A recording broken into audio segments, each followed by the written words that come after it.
Only a minute to go. Happy New Year, East Coast, and let the show begin.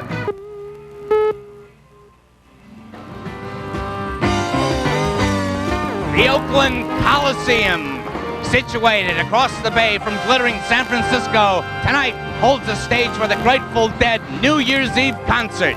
We are filled to capacity here with some 16,000 of their faithful lucky enough to get a ticket. And they're waiting to see their favorite drummers, Mickey Hart and Bill Kreutzmann, Whisper Jet bass player Philip Lesh, the eternal enchanter, Mr. Bob Weir, rock and roll heavyweight Jerry Garcia, and the guy who set this band on fire, Mr. Brent Midland. Coming to you live from the Oakland Coliseum. In the background, the Neville Brothers are playing right now. The opening act was the Looters. This is the second act, the Neville Brothers. We have quite an evening of entertainment set up for you tonight. My name is Tom Davis, and I have the job of trying to move things along tonight. Of course, it's going to run like clockwork, starting with our opening. But you can expect some videotaped interviews from the band. I have several people who we're going to talk to this evening, including great American novelist Ken Kesey and his friends Mason Williams and a few other musicians. We'll be discussing Auld Lang Syne in 1988. We can also expect a telephone call from Father Guido Sarducci, all the way from Rome. And he will be here on the telephone to give us his predictions for the upcoming new year. We also have taped part of the Neville Brothers concert. You're hearing them live now. We're going to get a little more of the earlier part of their set. We're also going to get the Looters. And around midnight, of course, you can expect the unpredictable with Mr. Bill Graham, who has some festive designs on the upcoming new year. He's going to usher it in. And, of course, the Grateful Dead will be coming on at about 11 o'clock to do their first set. And then they'll be back at midnight to usher in the new year. We have lots of things planned for you tonight, but right now, being that it's about 9:13 here, it must be just 13 minutes into the new year in New York City. And for that reason, thanks to the Bill Graham satellite, we're going to be able to connect you live with Times Square. Now, Grateful Dead New Year's is a legendary affair, but really, it's not anywhere near as big as what happens in New York City with the thousands of people packing Times Square and all looking toward that big ball that falls in the thing. Can we cut live now to Times Square to see the excitement and the magnet? No?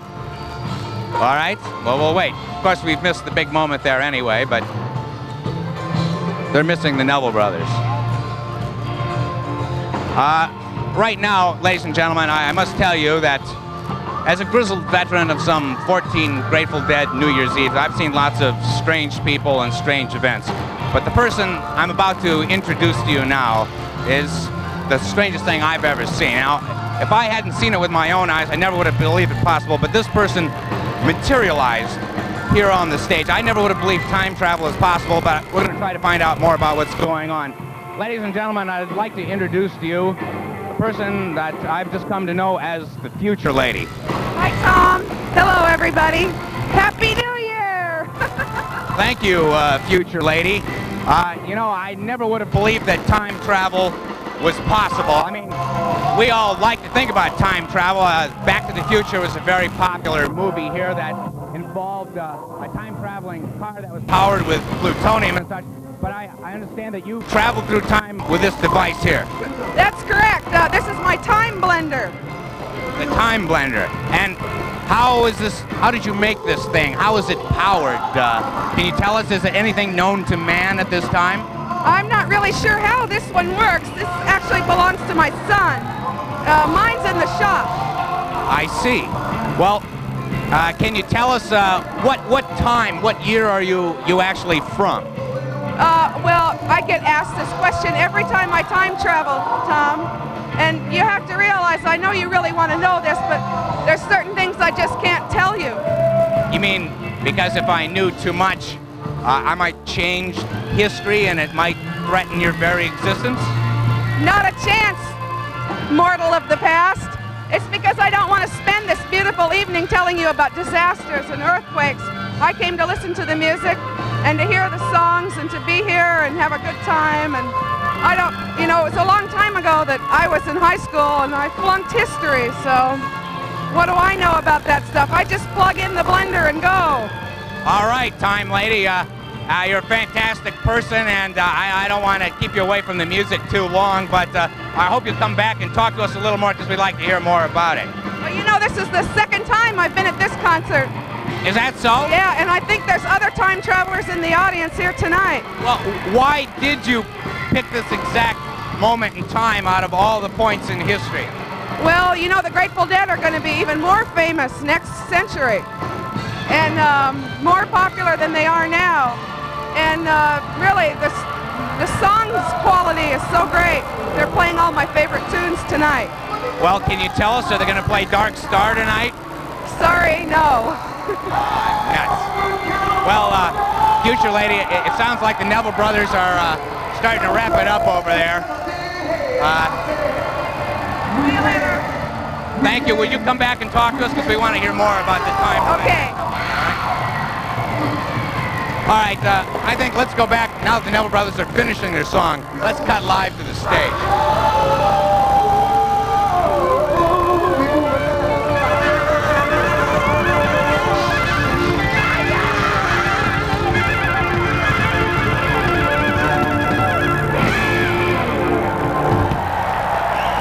Thank you! Happy New Year!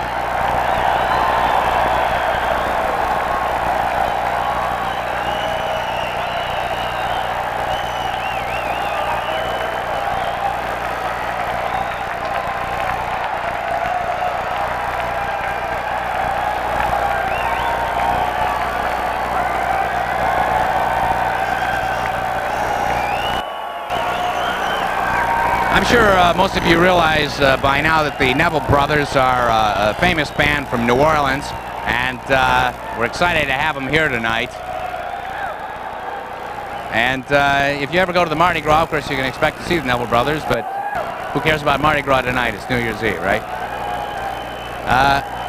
I've been informed that the Bill Graham satellite that we're using to hook up with Times Square is malfunctioning. Apparently they're looking for a piece of gaffer's tape right now that had been removed by someone, but as soon as we find another piece of gaffer's tape and we reconnect the wires, we're going to have, of course, all of our electronic wizardry at our command. In the meantime, I hope you'll excuse me if I'm less than entertaining, but music has stopped, and all of the things that we prepared for you are waiting in inert machines, because I've been informed that actually Bill Graham was welcoming guests backstage and he tripped over a plug, the main plug that goes right here to our video control center, and all the lights have gone out back there. And so if there's anybody back there listening to me, give Bill Graham that flashlight so he can find the plug and plug it back in.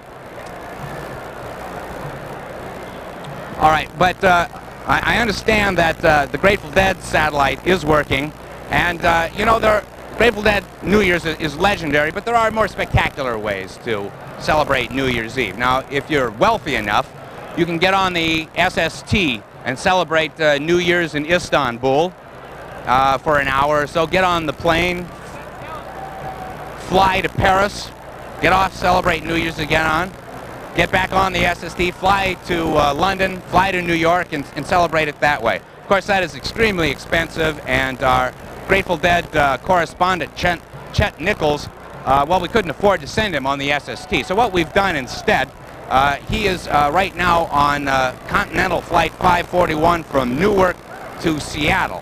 And I hope that we can cut to him now to find out what New Year's Eve was like in Eastern Standard Time, and then of course we'll be following him over the course of the evening to Central and into Mountain.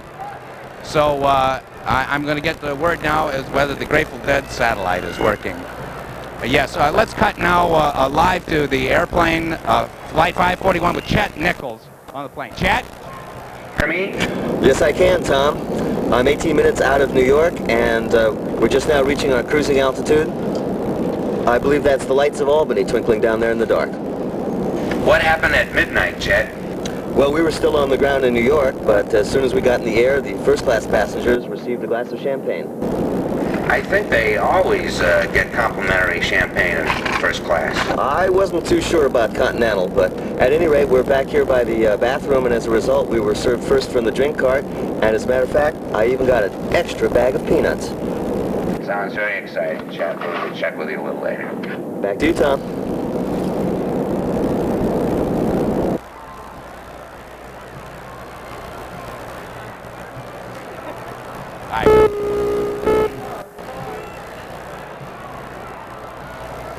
Okay, these are some of Bill Graham's technicians here. Girls, can you explain to us what happened backstage there a moment ago? We were all set at the beginning to cut to Bill Graham's satellite. Do you know exactly what happened with the circuitry? Well, there are all sorts of technical details that I really can't get into on the air like this. Everybody tumbling apart. Yeah. And it's going everywhere, and then all the lights went on. Well, in that case, why don't we cut to some videotape? Then I understand that we have the band was interviewed, and if there was tape in the camera at that time, we should have some videotape. Can we roll that videotape interview with the Grateful Dead, please? You don't have to. All right. Well, apparently I'm pressuring the crew a little too much out there. They need a little more time to prepare. So, girls. Can you tell me, where did you first meet Bill Graham, and how did you get started in the telecommunication and satellite industry? First of all, let me ask your name. Ilanka. Ilanka and? Emily. And Emily. Well, Ilanka and Emily, can you tell us where you first met Bill Graham? I've never met Bill Graham in my life. It was the other Bill that was my friend. The other Bill? Oh. Still dead, Bill. Oh, I think you're referring to Bill Kreutzmann. I met him out in the Redwoods on an old country road. You did? Yeah. And did he have anything to do with our satellite hookup tonight? I don't know. He was awfully late, though. He may have. I think you're being elusive. I'm going to see if I can find out exactly what happened. Were you backstage when the plug came out of the wall? We were just dancing in the corner, as we should be, on a New Year's Eve. You were dancing in the corner. All right. Apparently, we're not going to get the lowdown on what's happening technically, because the Bill Graham people are like this. They're very tight-lipped. They like to pretend they don't know what's going on. Do we have the videotape ready? Well, we don't. Nuts to the videotape. Yeah. Who needs it anyway? Yeah, right. Okay. Girls. Girls, pay attention to me because I'm kind of a egomaniac and I crave this sort of thing. Well, they could play like a tape, and then we could dance. No. I don't want to go to a tape. Not anymore. I'd rather talk to you. Can you tell me where you hail from, just for starters? Came all the way from Hawaii. You came all the way from Hawaii here to see the Grateful Dead tonight. So you're not going to pick up with that satellite. All right, listen, girls, we're going to have to continue this later. I'm going to have to cut the videotape. Now, as much as I'd like to continue this, let's go talk to the band for a minute, and then we'll get the lowdown on the Bill Graham crew and this satellite, okay?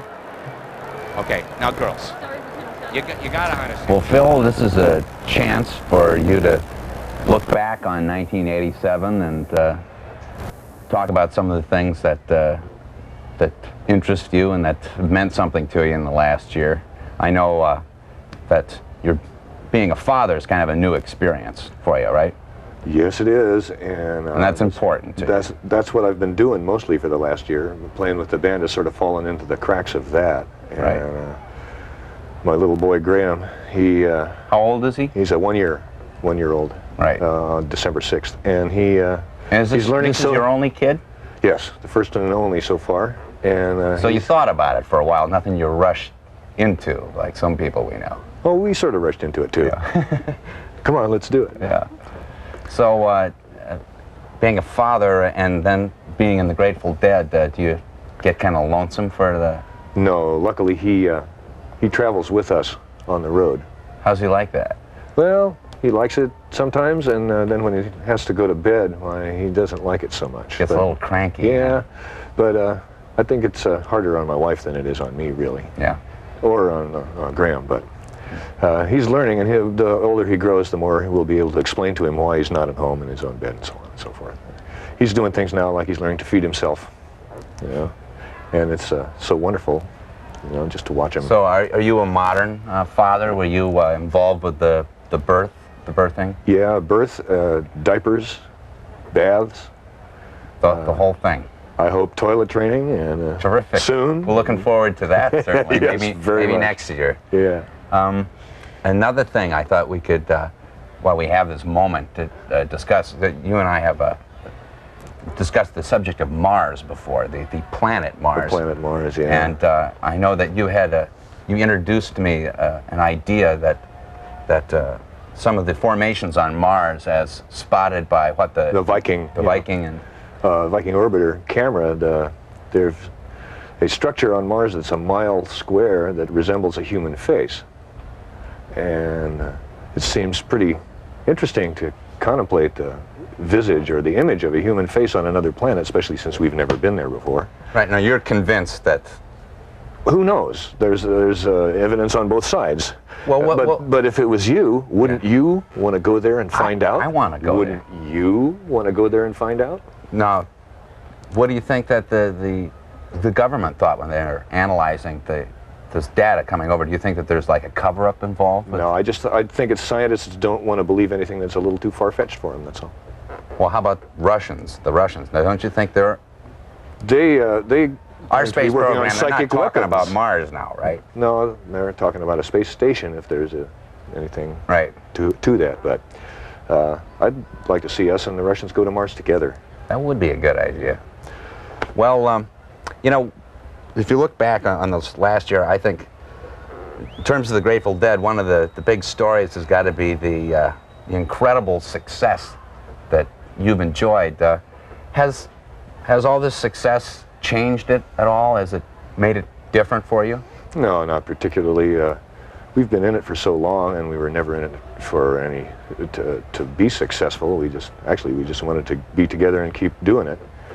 And it's gratifying, of course, to be appreciated by so many people, but it's no big deal, no. Oh, that's terrific.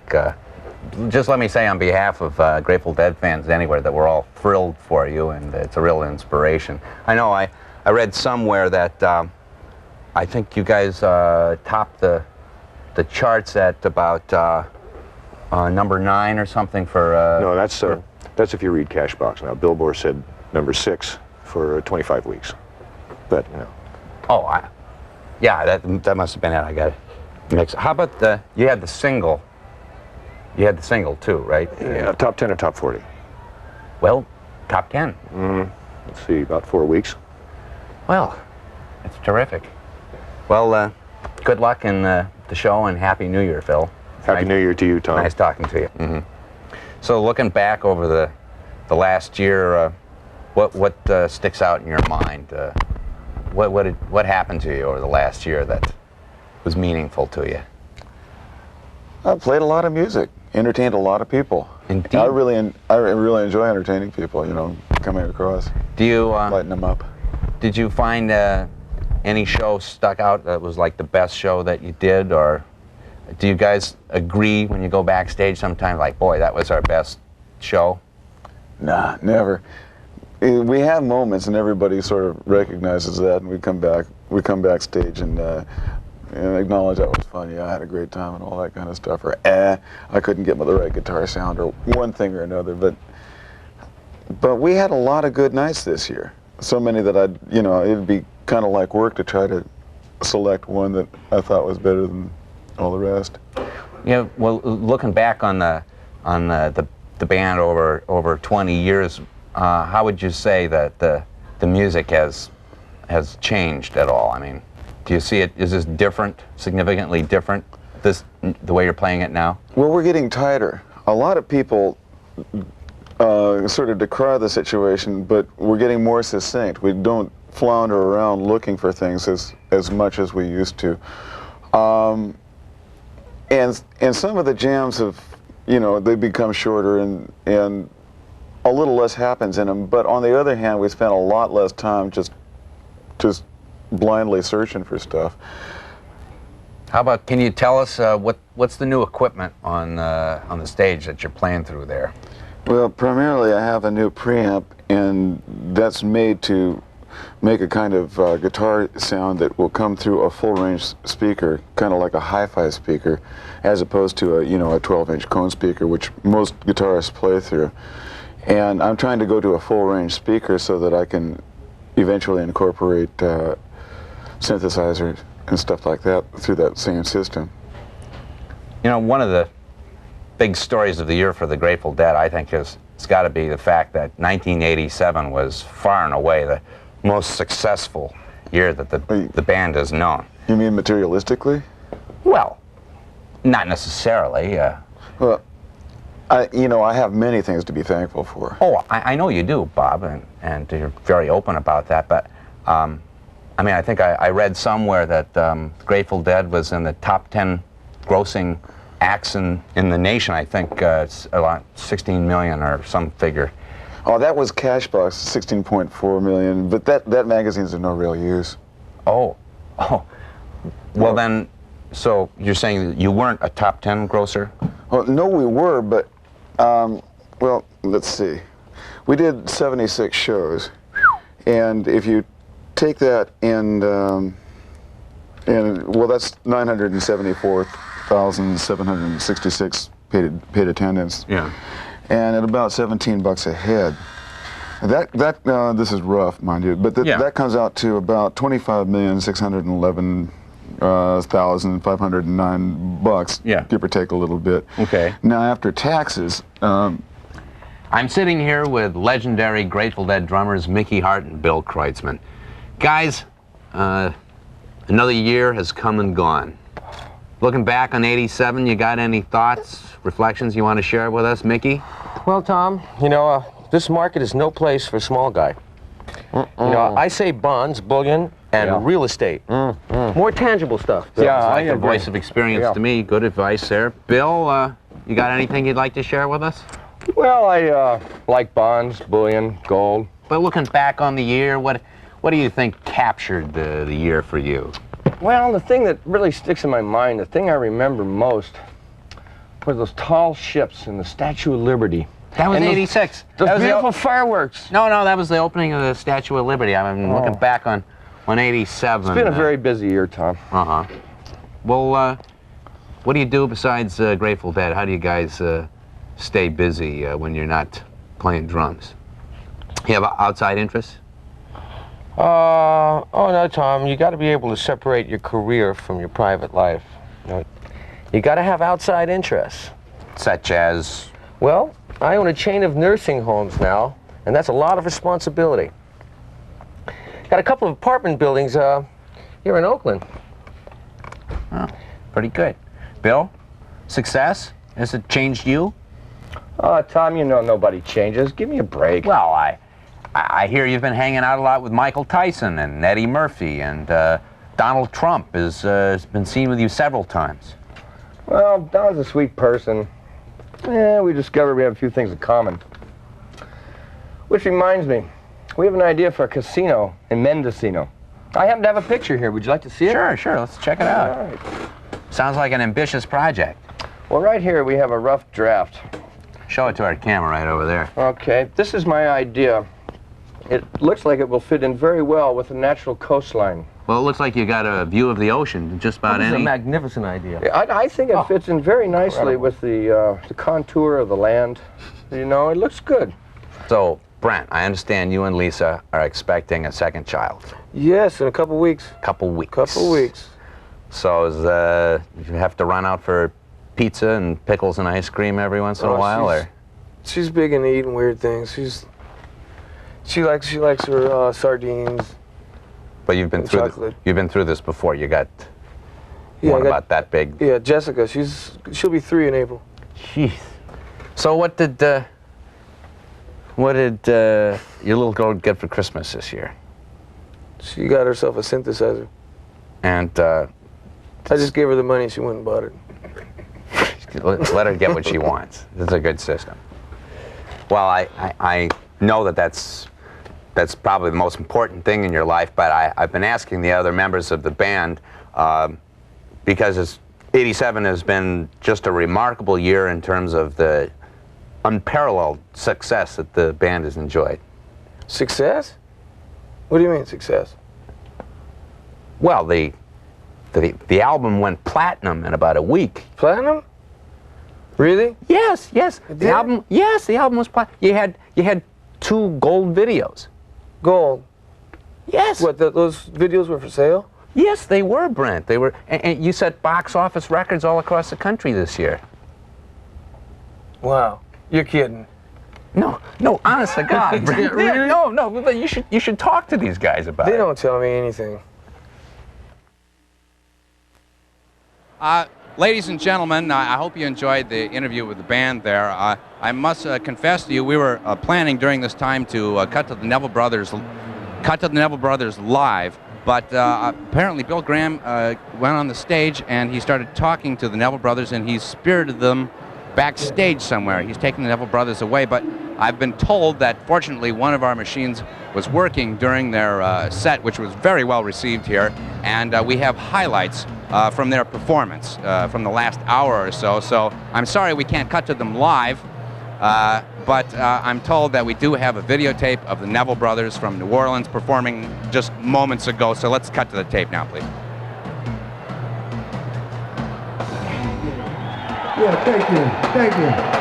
Y'all sound good. We got this song we wrote for freedom fighters the world over.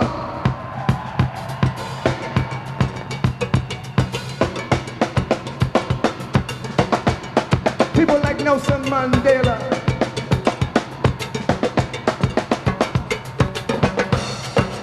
and Bono, Bill Graham, the real freedom fighter.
That's my blood down there.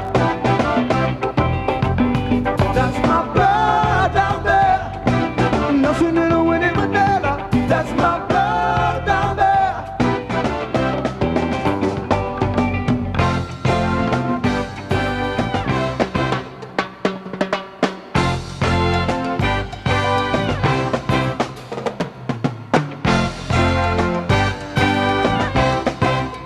My booty.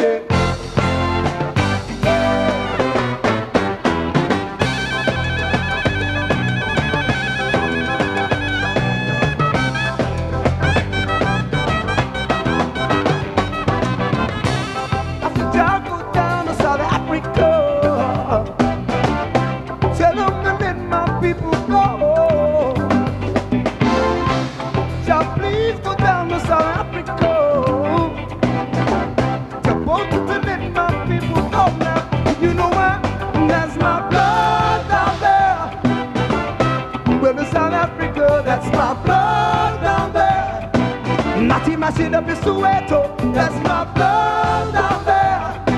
Nelson in a Winnie Mandela, that's my blood down there.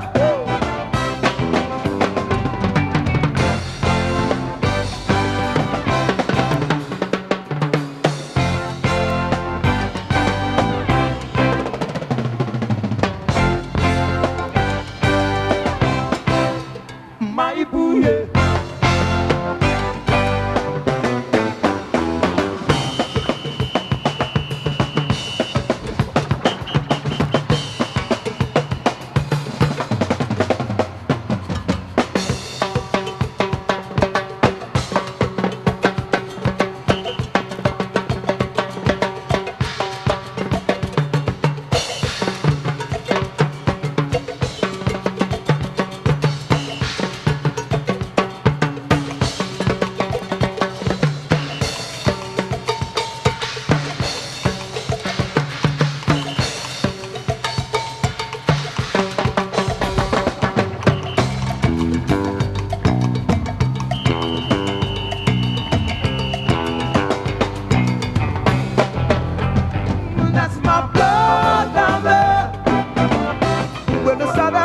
that's my blood down there. Naughty mess it up in Soweto, that's my blood down there. Nelson in a Winnie Mandela, that's my blood down there. Well,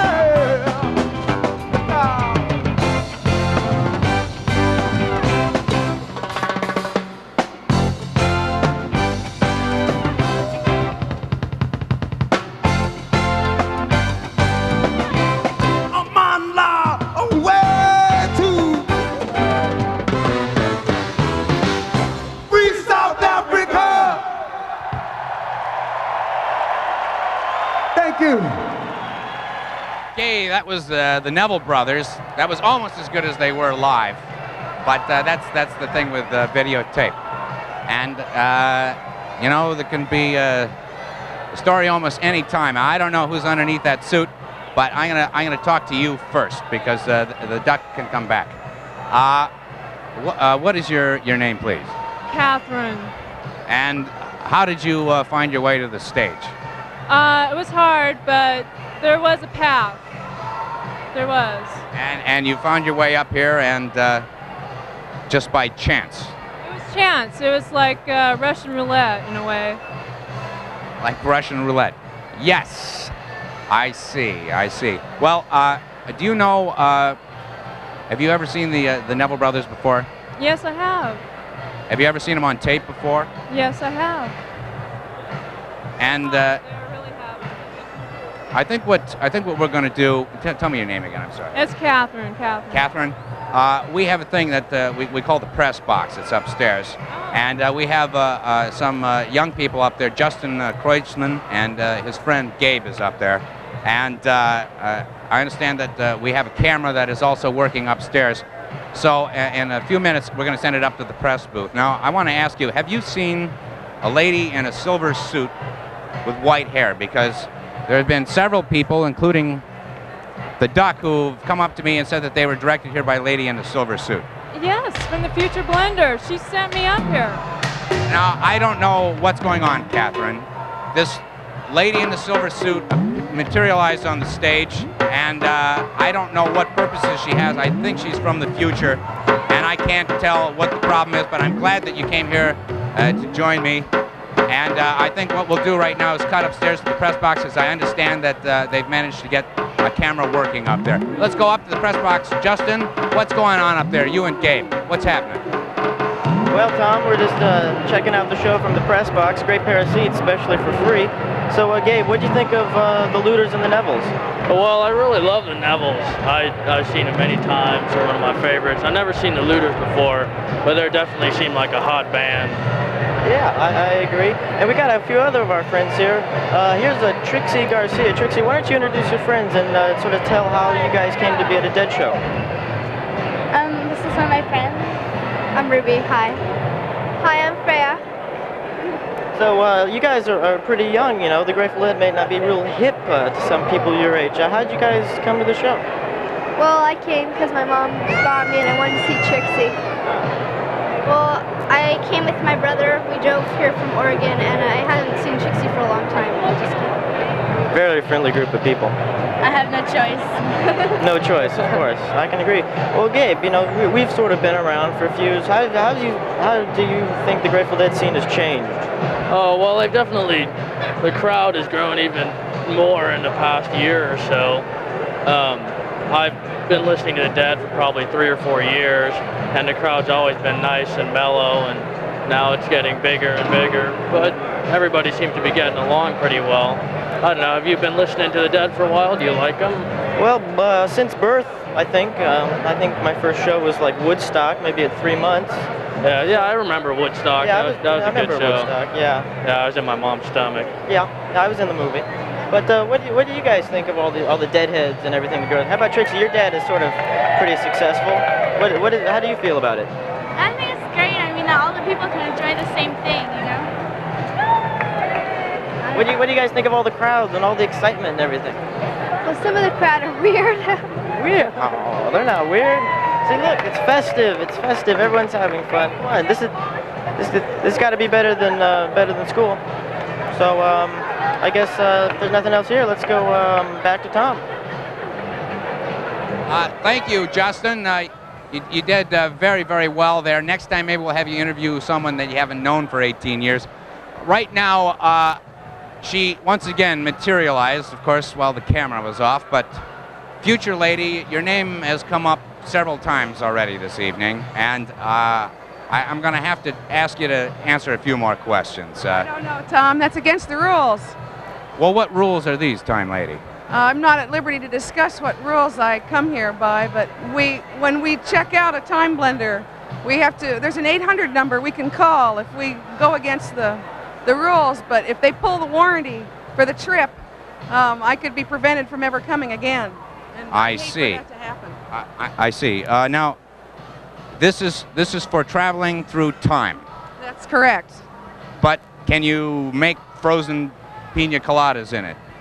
Yeah, but they might wind up in the Holocene age. I see.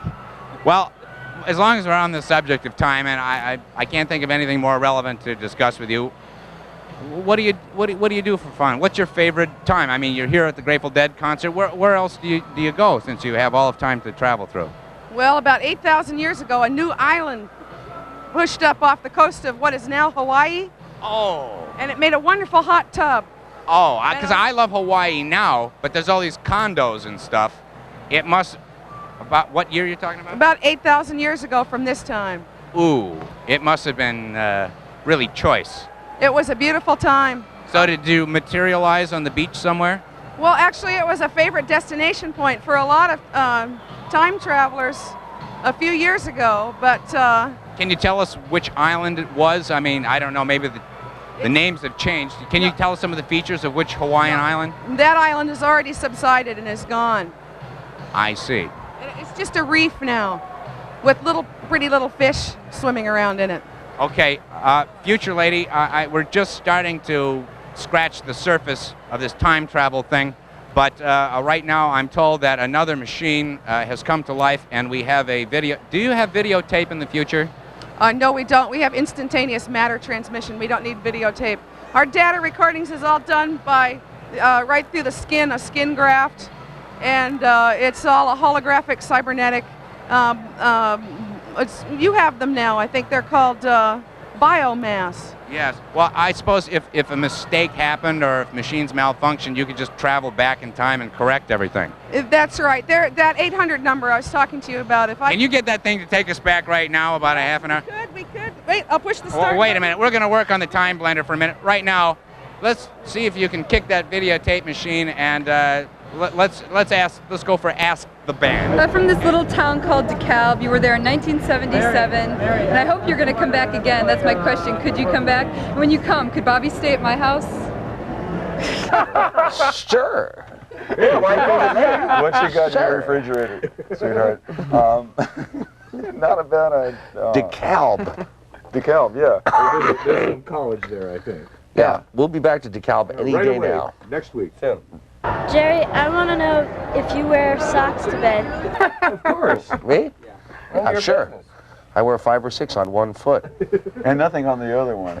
Right. But he paints his toenails on that one. You see, he's got to let it dry, so he hangs Guy's it. got to have a hobby. Bob, where? When, if ever, are you going to get trucking straight? When, if ever? It's always straight, isn't it? It doesn't bother me that much. There is no I would dignify that with an answer.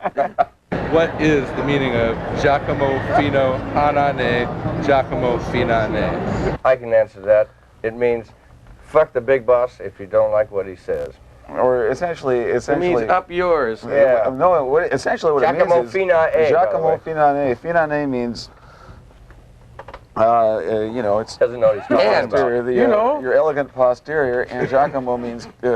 Giacomo, or Giaca is sort of like kiss, and Mo is my, and so figure it out. Tell him to get off your case.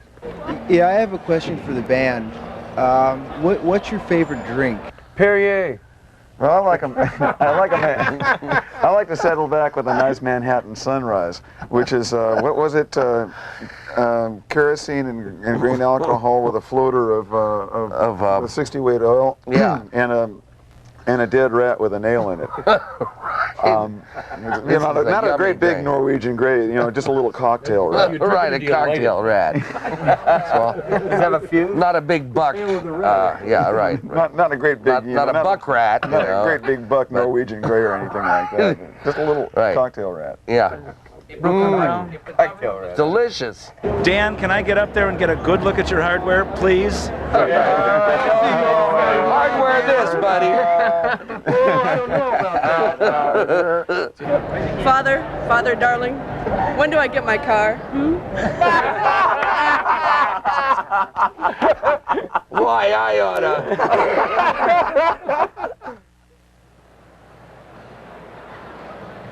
Okay, ladies and gentlemen, welcome back from Ask the Band. Just a moment ago, the future lady was standing here and she disappeared. I don't know where she went, but she asked me to ask this person. Excuse me, what's your name, please?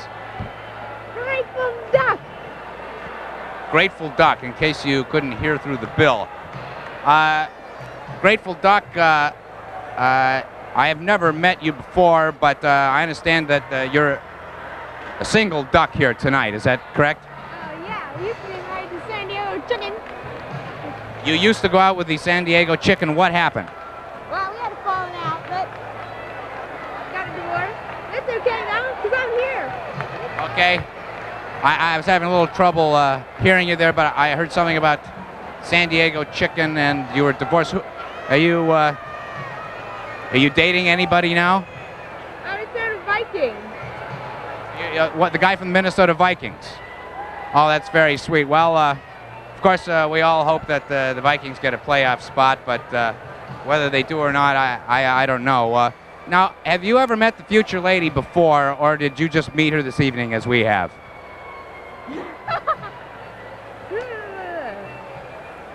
Yes, that's what I thought. Well, Grateful Duck, I'm going to have to quiz you a little more here backstage.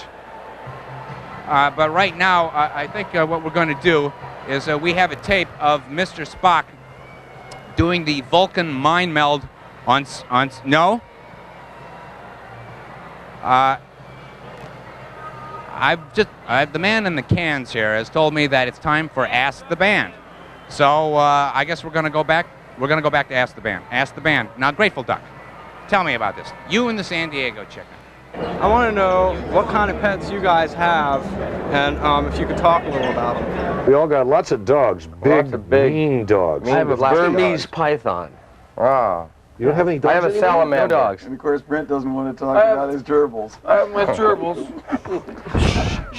When Bob Weir sings, why does he when he's getting into a song, he sings great. I love his songs, but he always goes, I guess he tightens up his lips like there's something, like he's really tensed out when he's singing it. I don't understand. Why does he do that? Why do you do that? Why do you do that? Yeah, I've always wanted to know, why do you do that? Why do you do that? Yeah, why? Listen, I'll work on it. It's bugging me, too. It's always bugged me. He's cleaning his teeth I think you should do it more. I like when you cross your eyes. Instead of just before it. Mickey likes when I cross my eyes. I love it. But I'll bet she doesn't. We were just married a couple days ago. We went to ask Jerry what's the best advice he can give a couple of newlyweds. At last. Don't get married. It's too late now. Hey, Bobby, I've seen pictures of you with long hair and trying to look like Donna and trying to look like a girl. I'm just wondering why you do it. It's a subject I simply just don't want to discuss. Where was this guy during the 60s? Oh, never mind. Bob used to look better than a girl. I'd like to ask Jerry who picks out his wardrobe for him. I do. For this year's New Year's. My designer, Robert. for this year's New Year's, we thought we'd go with the simple yet elegant black T-shirt, adorned by maybe a similarly colored dark corduroy, Nice and maybe coat hair. Yeah, we got the black shoes to complete the get-up. This was the only other choice was his Aztec sun god outfit, and everybody's tired of that. Yeah. Hey, we have a question. Yeah, we've been talking a lot. We've been wondering, in the future, when the Pentagon's abandoned, what should we do with it? What would you guys do with it? We'll move in. Studio. We'll move in. Bowling alley. We're looking for a new Yeah, place. it'd make a great bowling alley. You're right on, Bill. 5 lanes. 50 million lanes.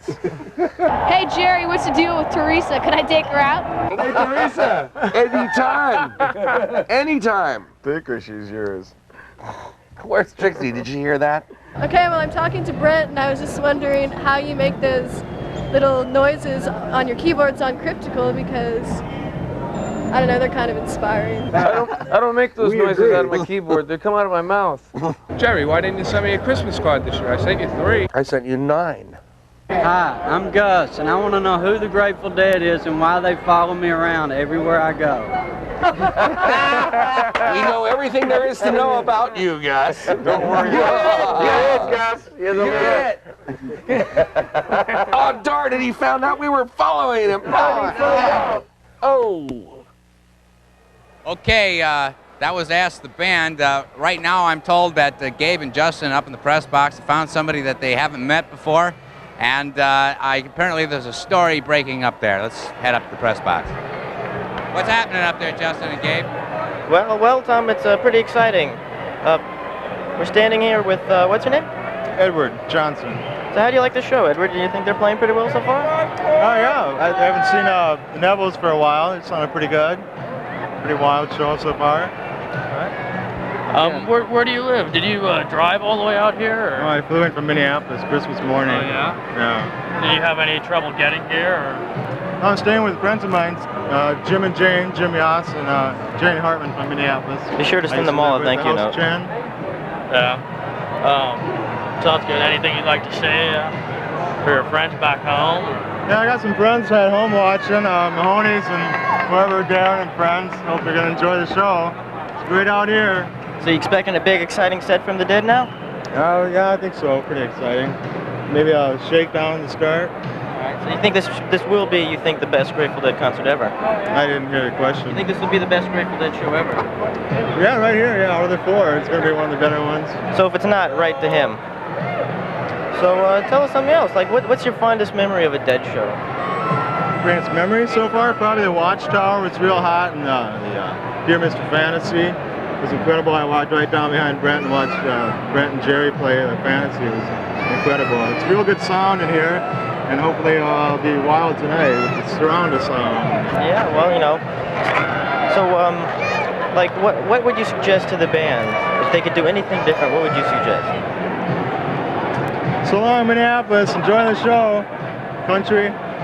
So, okay, well, thanks, Edward. Now back to Tom. Justin and Gabe, I'm sorry to interrupt you. You're doing so well. But I managed to find at least a couple girls to talk to.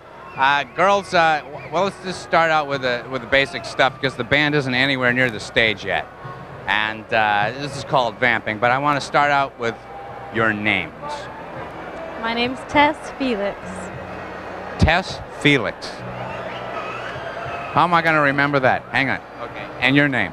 Nancy Clark. And Nancy Clark. Okay. Tess and Nancy, you know each other? Yes, we do. All right. They agree so far. How'd you get backstage? Our friend Lope, he's working on the video. Oh, Lope, yeah. He didn't have any tickets for me. And you know Lope too? Yes. Okay, Lope's on our crew here, our crack crew. I think he's the actual guy who plugged the plug back into the wall. Well, how many, are you guys Deadheads? I'm a Neville head. You're a Neville head. Well, that's novel. We're glad to have you here because, of course, the place is filled with Deadheads. And it's nice to get a break every once in a while because everyone wants to know what they're going to play, but at least you can talk about something else, right? Right. So tell us about the Nevilles because everybody at home is into the Grateful Dead and stuff. And I'll hand it to either one of you girls. Tell us something about the Nevilles before the Grateful Dead come on. What do you know about them? I think she knows a lot more about them than I do. Well, we'll see about that. Tell us something that we don't know already. Well, they're just really great. They're from New Orleans. Okay, that's what I thought. Now, let's get below it. Have either one of you ever dated a member of the Nevilles? No, but I'd like to date Aaron. And Aaron is the guitar player? No, he's the singer. Oh, he's the singer. One of the lead singers. Oh. Okay. Well, maybe we can get someone to introduce you to him. That'd be nice. Maybe, in fact, if he's backstage listening to this now, Tess here, would like to talk to you. You know, just something discreet, maybe a little glass of wine in the backstage area. That Bill Graham has provided, of course, complimentary beverages for everybody on the video crew tonight. So, girls, I want you to know that you should go backstage and look for the Nevilles, and look for Bill Graham too, and thank him for the wonderful evening that he's provided for us. Now, have you ever been to a Grateful Dead concert before? I don't think so. You don't think so? Well, the answer is no to that, because you'd remember, I'm sure. I really haven't been. You haven't been to a Grateful Dead concert. Well, you know about that they take, yeah? Girls, I'll tell you about the Grateful Dead in just a second here. Right now, moments ago, ladies and gentlemen, we understand that our radio audience has joined us.